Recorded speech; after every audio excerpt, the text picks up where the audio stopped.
बाघमारी निकटस्थ अट्री स्थित एकादश रुद्र बाबा हटकेश्वरों पीठरे पहुंची स्वर्ण धनुष।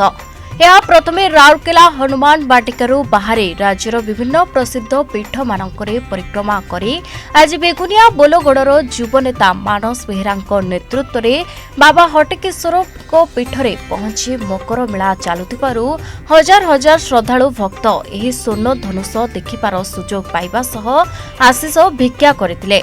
बाबा हटकेश्वरों ठारू आज्ञा माल आसी घंट घंटा खोल झांझरे जोरदार स्वर्ण धनुष को स्वागत करा जायतिला। एठारू बाहरी भुवनेश्वर बाबा लिंगराज मंदिर परे श्रीक्षेत्र धाम को जीवा परे आसंता 22 तारिख रे अयोध्या रे पहुंचबो बोली सूचना देथिले युवनेता मानस बेहेरा।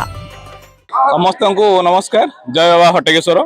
आज आम एक सौभाग्यर दिन जे जोटा आमर ओडिशार गर्व कहया गले अतृतीय हबनी 30टा जिला अतिक्रम कर सारा आज अयोध्या निमंते आमर स्वर्ण धनुष जोटा 286 केजी होइछि सेटा आम पवित्र पीठ हटकेश्वर पीठरू शेष एठू दर्शन करी एटा जीव ए लिंगराज मंदिर अभिमुखे लिंगराज मंदिर रे से दर्शन सारी सेठू पूजा अर्चना करी एटा जीव आपनकर पुरी आमर श्रीक्षेत्र जगन्नाथ पीठ रे सेठी आपनकर पूजा अर्चना हेई एटा सीधा जीव आपनकर 22 तारिख दिन आपनकर अयोध्या रे स्थापन होबा पई मो अंचलर समस्त को आज आमे गौरव मंडित करूछु। आउ आमे समस्त आज प्राउड फील करूछु जे आम अंचल रे ए स्वर्ण धनुष यात्रा माने आपनकर सक्सेसफुल हेइछि। आउ अंचलर समस्त भक्त को एवं मोर अंचलर समस्त भाई एवं भौणी मानकु मो अशेष अशेष धन्यवाद देवी। एइतरे शांति श्रृंखला रे आमर धनु यात्रार शेष सम्मान करछन्ती।